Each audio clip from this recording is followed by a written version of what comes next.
Okay, when next topic of in hematuria, जैसे कि मैं बोल रहा था HSP इनोक्सोलिन पर्प्यूरा का फर्स्ट जो हेमेचूरिया डेवलप होता है वो कैसे डेवलप होता है, जहाँ पे किडनी में हमने क्या देखने को मिला था, mild glomerulonephritis with microscopic haematuria. Microscopic word use किया था मैंने, अलग से ब्रैकेट में मैंने मेंशन भी किया था। तो कौन कौन सी डिजीजेस हैं ये नोट डाल के अपने बॉक्स में रखिए, ये नोट काफी कम आएगा। Haematuria following,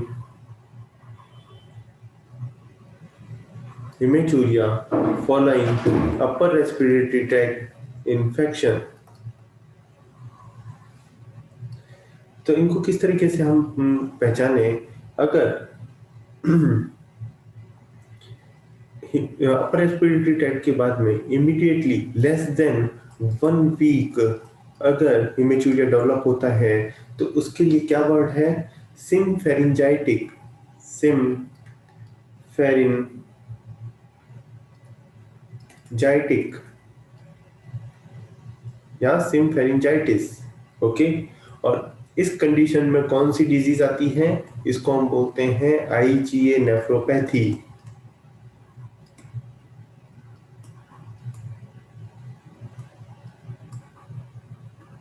IgA nephropathy.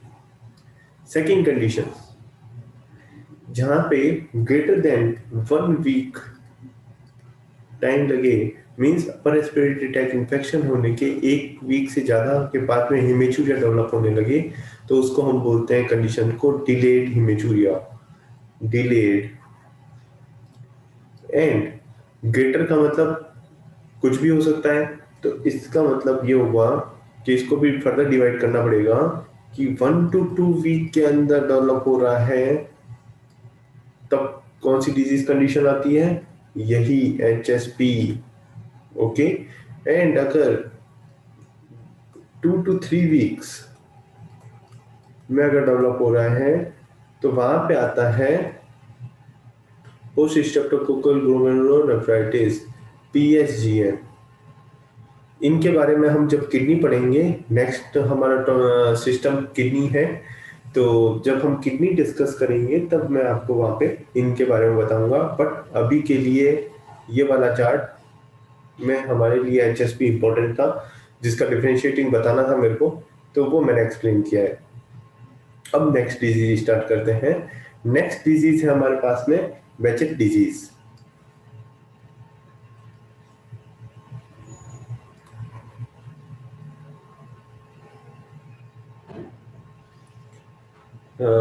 एक बार स्पेलिंग जरूर चेक कर लेना, बेचेट, आई थिंक यही होनी चाहिए, बेचेट सिंड्रोम।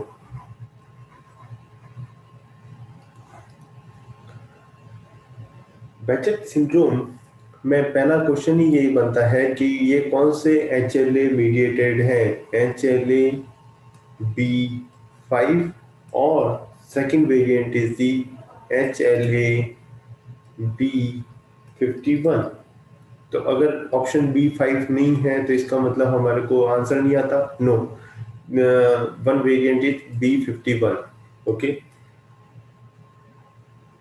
Young, mainly youngs. अगर मेल एंड फीमेल्स की बात करें, male is equal to female. अब सेकंड क्राइटेरिया, अगर डायग्नोसिस की बात करें तो यहाँ पे आता है 1+2 क्राइटेरिया। यहाँ पे कौन सा क्राइटेरिया है, 1+2 diagnostic criteria. One is the first one represents the essential, essential, and essential के अंदर क्या आता है हमारा, हॉलमार्क ऑफ द डिजीज, क्योंकि ये होना ही चाहिए। 1+2 क्या है, ठीक है ना, तो 1 तो एसेंशियल है, मीन्स होना ही चाहिए। Sine qua non means the hallmark of the disease.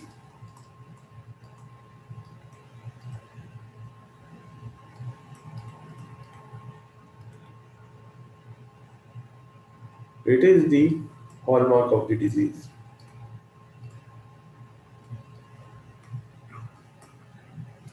Means यहाँ पे क्या देखने को मिलेगा, sine qua non means the recurrent oral ulceration,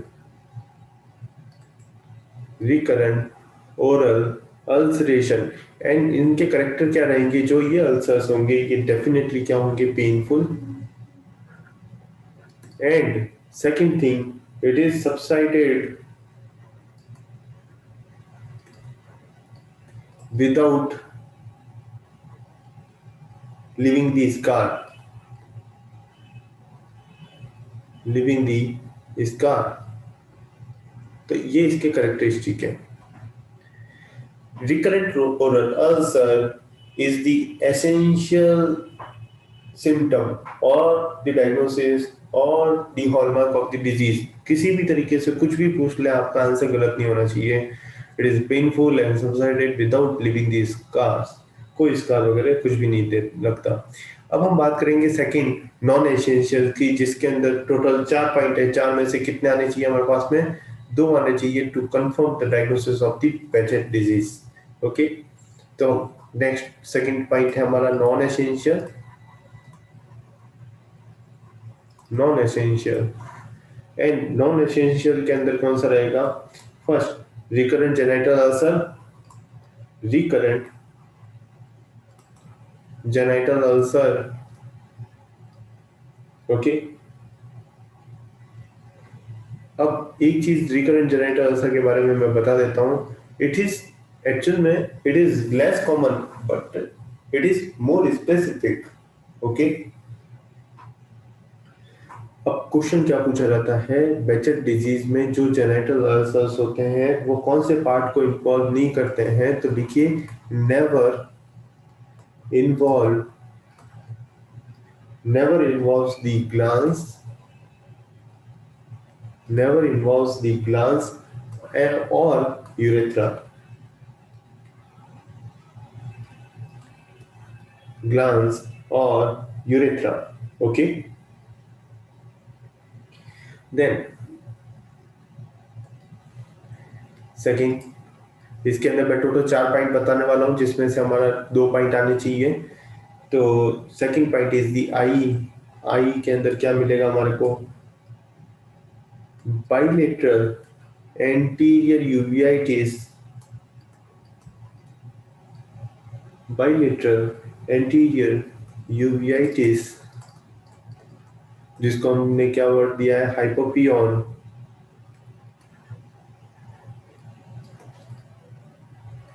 हाइपोपियन। Third skin, skin के अंदर हमारे को क्या मिलेगा, सूडोफॉलिकुलाइटिस। हर चीज सूडो मिलेगी हमारे को। एक वर्ड देख देता हूँ, सूडो। तो सूडो क्या मिलना चाहिए हमारा, फॉलिकुलाइटिस। सूडो ही क्या मिलना चाहिए, pustular eruptions. Okay, and pseudofollicular pseudopustular erythema nodosum.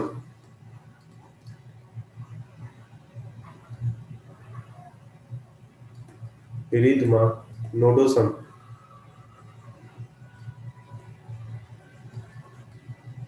Okay, and last fourth point is the positive pathology test.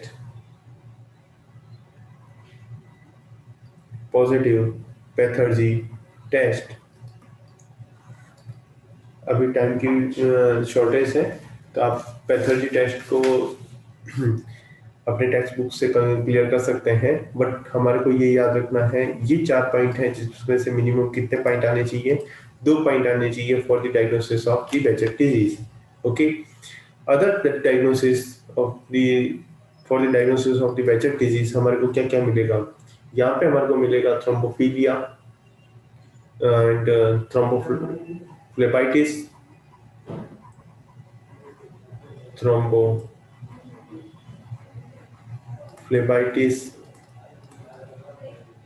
जो कि कहीं पर भी हो सकता है कि या तो सुपरफिशियल या डीप डीप आर्टीरियल थ्रोम्बस हो। आर्टीरियल थ्रोम्बस हो। इसके साथ में डायग्नोसिस में हमारे को क्या मिल सकता है, जीआईटी अल्सर्स मिल सकते हैं। ओके, बट हर जगह का इंफ्लेमेशन हो सकता है, बट कहाँ का नहीं हो सकता? No, big no, big no for myocarditis.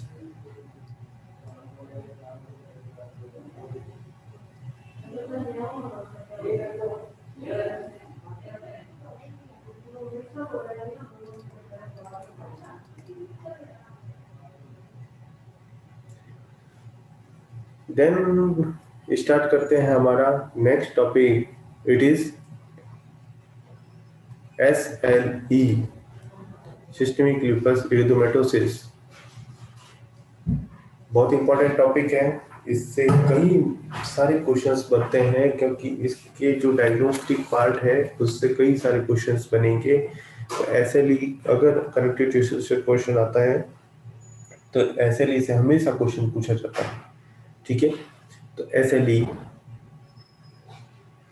Mainly females में देखने को मिलती है, जो कि कौन से रिप्रोडक्टिव एज ग्रुप में हो, रिप्रोडक्टिव एज ग्रुप की हो। ओके, यहाँ पे आपको भी पता है फीमेल्स में XX क्रोमोसोम, तो यहाँ पे जो जीन मिलेगा वो कैसा रहेगा? TREX gene. इसको क्या बोलते हैं? TREX 1 gene, TREX 1 gene. Okay, TREX 1 gene. अब कुछ एंटीबॉडीज पूछी जाती हैं, मोस्ट कॉमन या बेस्ट स्पेसिफिक, इस तरीके से, तो हमारे को पता होना चाहिए क्या most common auto antibody. Doctor Nitesh, पीछे से बहुत आवाजें आ रही है, पता नहीं किसी का माइक खुला है या क्या, बहुत डिस्टर्बेंस आ लेट मी चेक।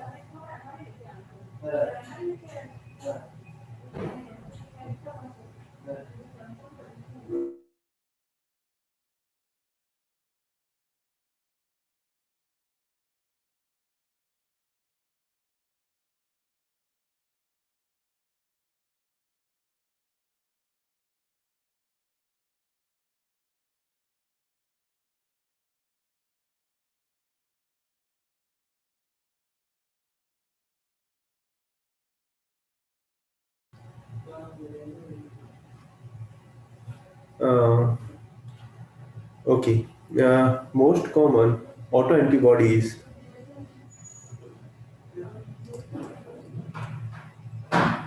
किसी भी तरीके से क्वेश्चन आए, most common auto antibodies, best screening test,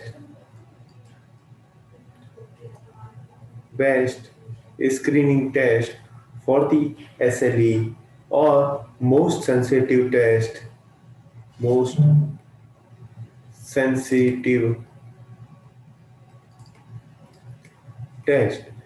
किसी भी तरीके से क्वेश्चन आए, आपका आंसर हमेशा क्या रहना चाहिए? ANA। यहाँ पे बहुत कंफ्यूजन है, इसीलिए इसको ध्यान से लिखना। किसी भी तरीके से क्वेश्चन आए, आपका आंसर क्या जाना चाहिए? ANA। Okay, but now question change. Question क्या आ रहा है? क्वेश्चन आ रहा है most specific, most specific auto antibody. Word change हुआ है केवल, auto antibody, auto antibody. Answer is anti Smith antigen antibody, anti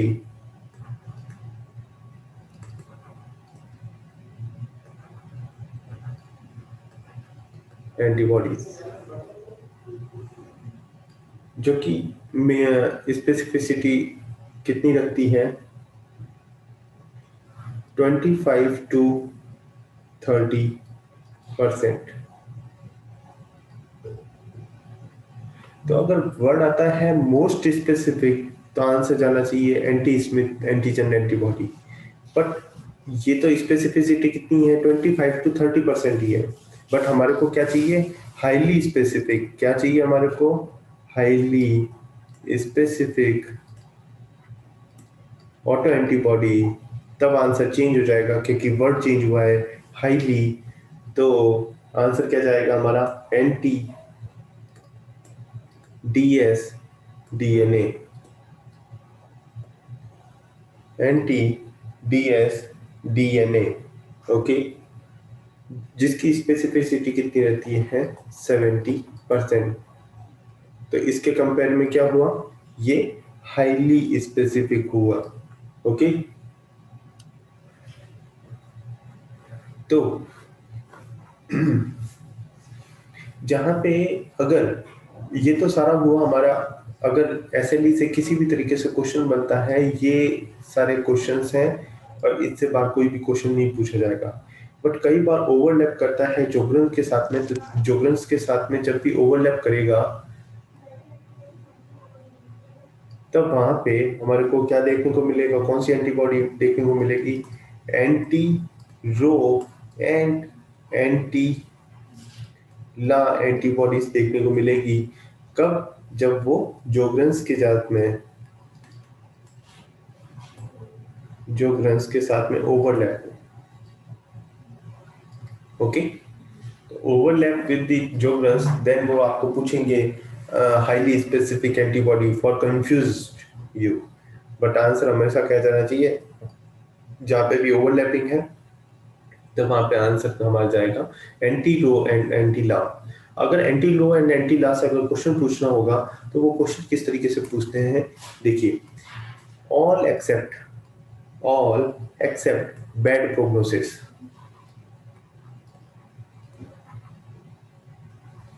answer please chat box में डालिएगा। Option A decrease complement,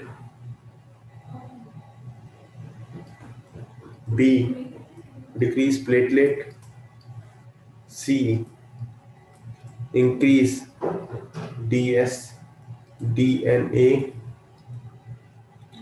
and D anti Ro and anti La.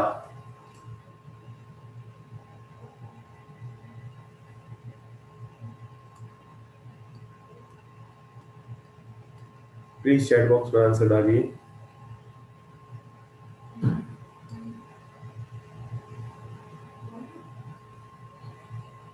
ABCD।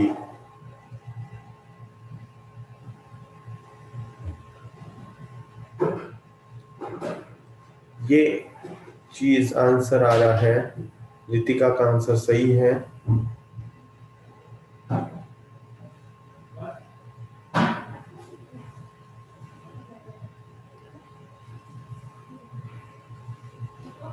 Doctor Taranoor please अपना video off करें।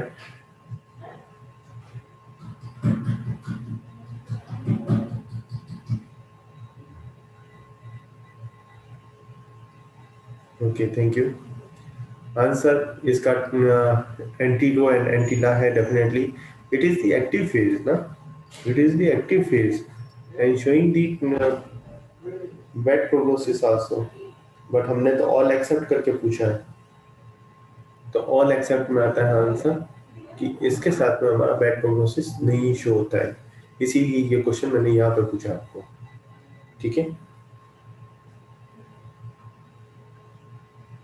Then अगर इसका diagnosis कर रहे हैं तो डायग्नोसिस का रूल क्या है यहाँ पे, 4/11।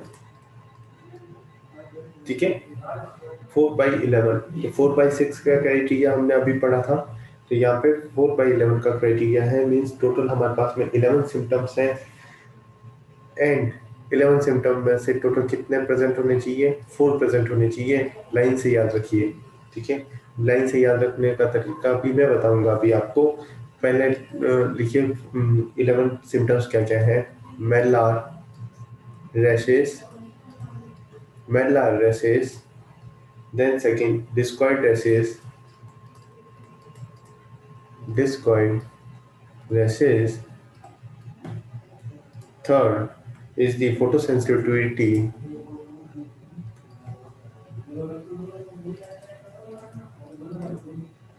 Photosensitivity. Fourth one is the oral ulcer. Oral ulcer. Fifth one is the arthritis.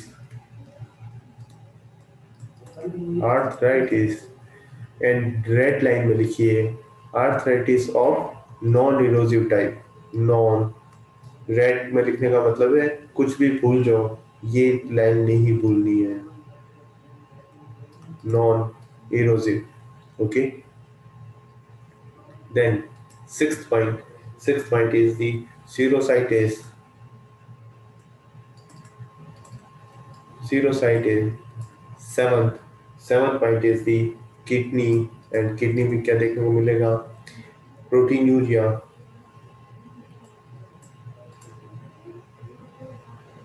Proteinuria greater than 0.5 gram per day. 0.5 gram per day. Eighth point, CNS symptoms like the seizures, like the seizures and psychosis. Seizures and psychosis marked than the seizures. Marked than the seizures. Ninth point is the blood. Is the blood, and blood में हमारे को क्या देखने को मिलेगा? Leucopenia. Leucopenia लिखने से पहले कुम्स पॉजिटिव, ये होता है Coombs positive. Leucopenia,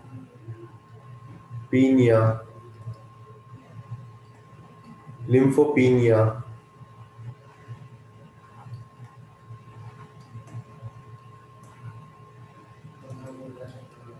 lymphopenia and thrombocytopenia.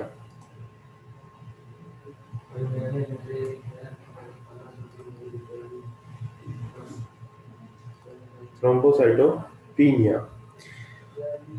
मैं यहीं पे मेंशन कर रहा हूँ हमारा 10th point and 11th point को। 10th point is positive most highly specific test is anti-DS DNA,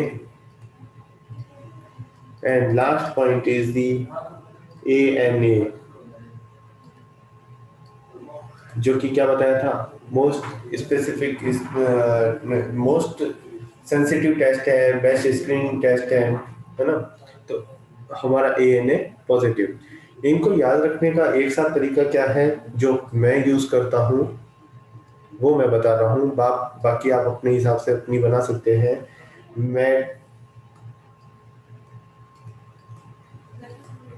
mad shop rich,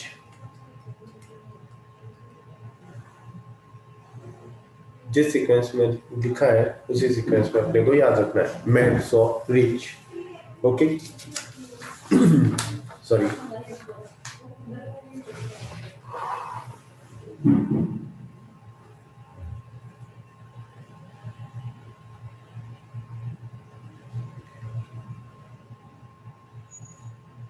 question पूछा जाता है, नेक्स्ट क्वेश्चन लिखिए।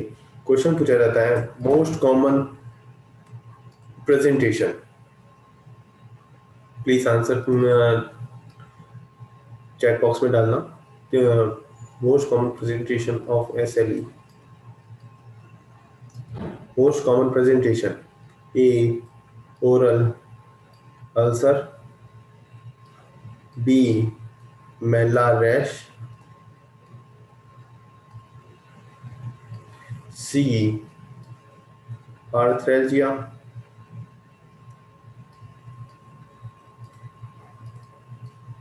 या D photosensitivity। Please answer in chat box. Mela rash, Mela rash, Mela rash, 2 के 3।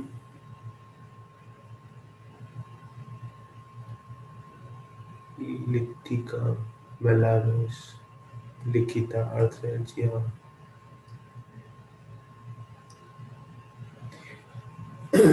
यही होता है कि हम प्रैक्टिस और मेडिसिन जो फाइनल ईयर में पढ़ते हैं तब वहाँ पे सबसे पहला जब SLE पढ़ते हैं तो वहाँ पे हम क्या पढ़ते हैं कि मेला रैश स्पेसिफिक सिम्टम है हमारा SLE के लिए, ओके।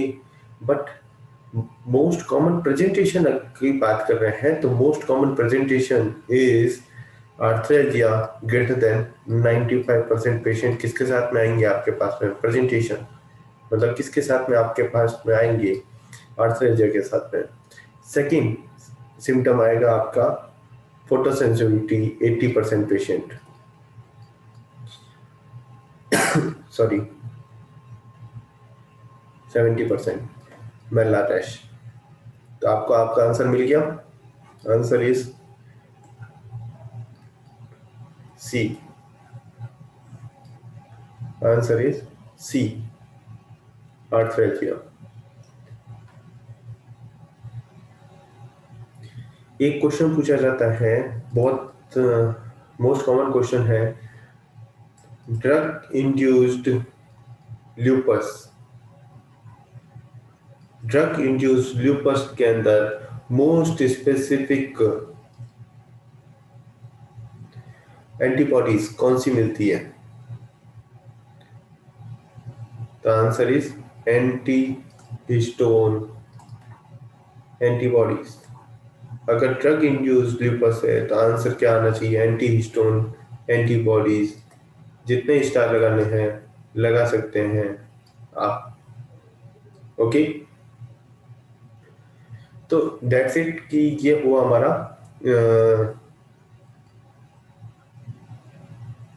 एसएलई। देन हम नेक्स्ट स्टार्ट करते हैं हमारा सार्कोइडोसिस।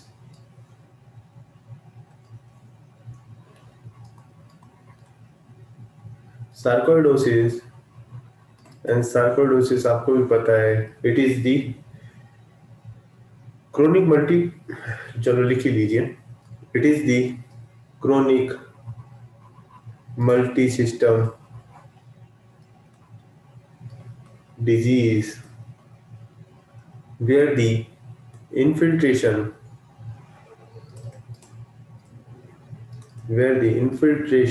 of the किसका? lymphocytes causing the granulomas।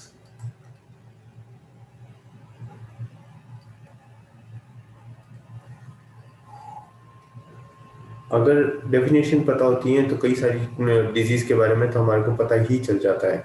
Okay, it is the chronic multi-system disease disorder and infiltration of the lymphocyte causing the granular formations। Okay, question क्या पूछा जाता है? Question पूछा जाता है most common organ involvement. Most common organ involvement, answer is lung। answer is lung। then यहाँ पे साथ में क्या देखने को मिलेगा हमारे को? Bilateral hilar lymph node, bilateral hilar lymph node. Please rejoin immediately if disconnect this session। I think this session end in 10 minutes। तो अगर डिस्कनेक्ट होता है तो please rejoin immediately so we can continue our session and complete this sarcoidosis। Okay, bilateral hilar lymph node and bilateral parotid gland। parotid gland। इसी तरीके से देखिए skin involvement में क्या मिलेगा हमारे को इन सार्कोइडोसिस। सबसे कॉमन चीज पूछी जाती है, मोस्ट कॉमन स्किन इन्वॉल्वमेंट में हमारे को क्या देखने को मिलेगा? Maculopapular rashes.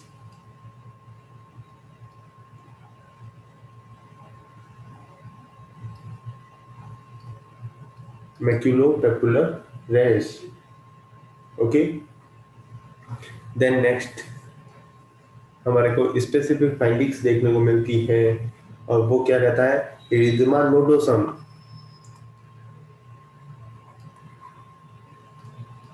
Erythema nodosum. And इसी को हम क्या बोलते हैं? आपने सबने लॉफ ग्रीन सिंड्रोम का नाम सुना होगा। अब अभी मैं इनको पूरा अच्छे से एक्सप्लेन भी करूंगा। Loaf green syndrome. ओके, अगर ये स्किन के अंदर हमारे को क्या मिले, lupus pernio, lupus pernio, lupus pernio means bluish purplish, bluish purplish swollen lesion on the face known as a lupus perineo. If lupus perineo is present, it is showing the bad prognosis, showing the bad. Okay, कहीं confusion मत रखना, it's showing the bad prognosis. Then next, Deyer-Drowsy sarcoidosis means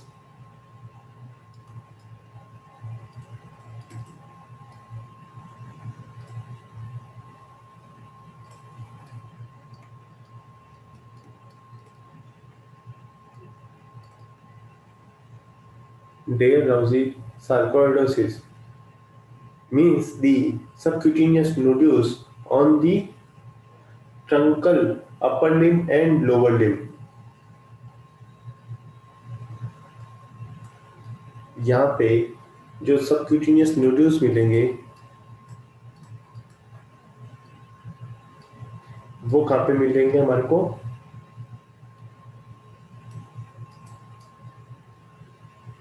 truncal portion और lower limb, truncal portion and lower limb.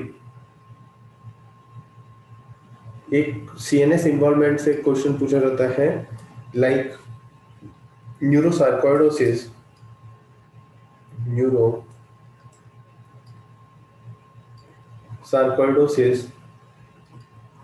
न्यूरोसार्कोइडोसिस most common cranial nerve involvement or most common symptom is facial palsy, facial palsy, and it is always and always unilateral. तो specific finding है unilateral. अब जो मैंने loaf green की and all बात की थी वो यहाँ पे आता है। एक्यूट सार्कोइडोसिस को, एक्यूट सार्कोइडोसिस को हम डिवाइड कर सकते हैं जिसके अंदर दो सिंड्रोम आते हैं। दो सिंड्रोम कौन कौन से आते हैं? First syndrome is the Heerfordt syndrome,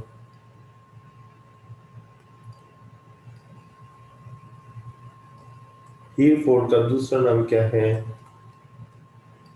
यूवियो parotid fever,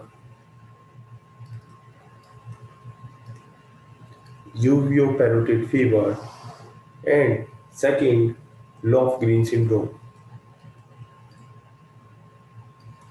loaf green syndrome. अब हमारे को क्वेश्चन पूछे जाते हैं इन्हीं में से कि लॉफ ग्रीन सिंड्रोम के अंदर कौन सा सिम्टम नहीं आता है। तो टोटल 4 सिम्टम्स है, पता होना चाहिए।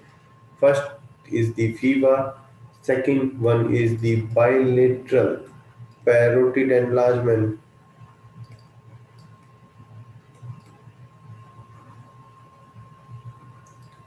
bilateral parotid enlargement and anterior uveitis,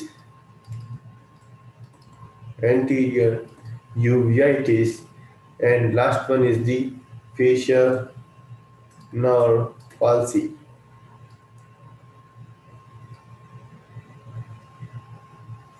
loaf green की अगर बात करें, लॉफ ग्रीन का जैसे मैंने बताया था अभी क्या है, जॉइंट सिम्टम्स, इरिथमा नोडोसम,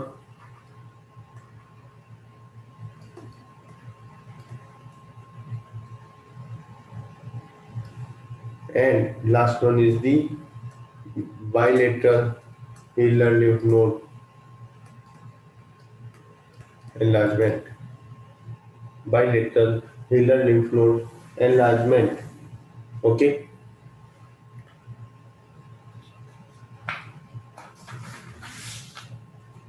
तो यहाँ से कई बार क्वेश्चंस बनते हैं, तो हमारे को पता होनी चाहिए। देन हम स्टार्ट करते हैं इसके डायग्नोसिस पार्ट से। डायग्नोसिस में सबसे पहले हमारे को क्या पता होना चाहिए? GST, gold standard test, and gold standard test is the tissue biopsy.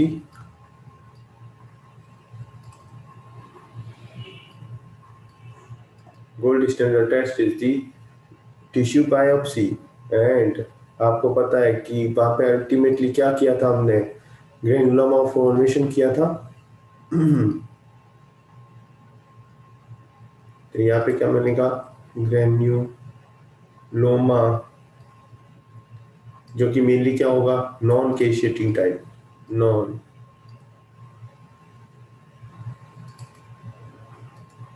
Okay, with with tissue biopsy में फर्स्ट थिंग मिलेगी हमारे को ग्रेन्यूलोमा, एंड विद, अब आपका कंसंट्रेशन ध्यान से रहना चाहिए क्योंकि 2 मिनट की लास्ट सेशन रही है हमारी, फिर बाद में वापस से रिज्वाइन करना, ठीक है? With inclusion bodies, inclusion body.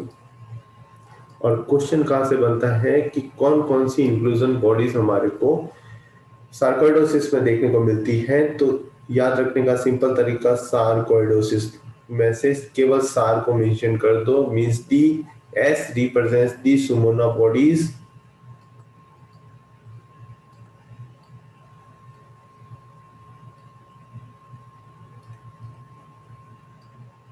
A represents the asteroid bodies,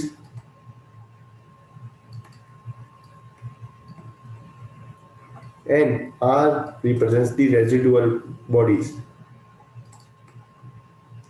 इनमें से इंडिविजुअल बॉडी भी पूछ सकते हैं कि ये किस में देखने को मिलती है, और इनके अलावा एक और बॉडी देख के पूछ लेंगे ऑल एक्सेप्ट करके।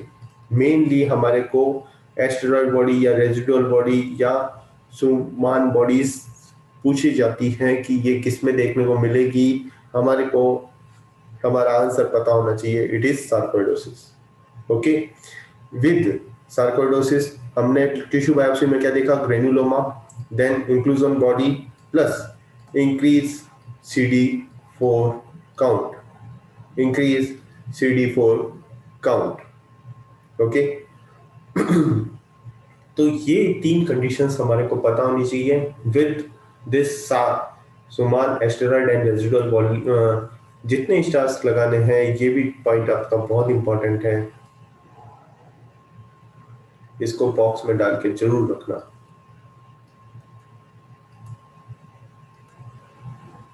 ओके,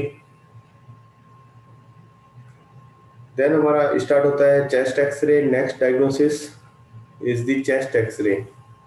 आई थिंक हमारे को वापस से रिज्वाइन करना पड़ेगा, so we can continue our session.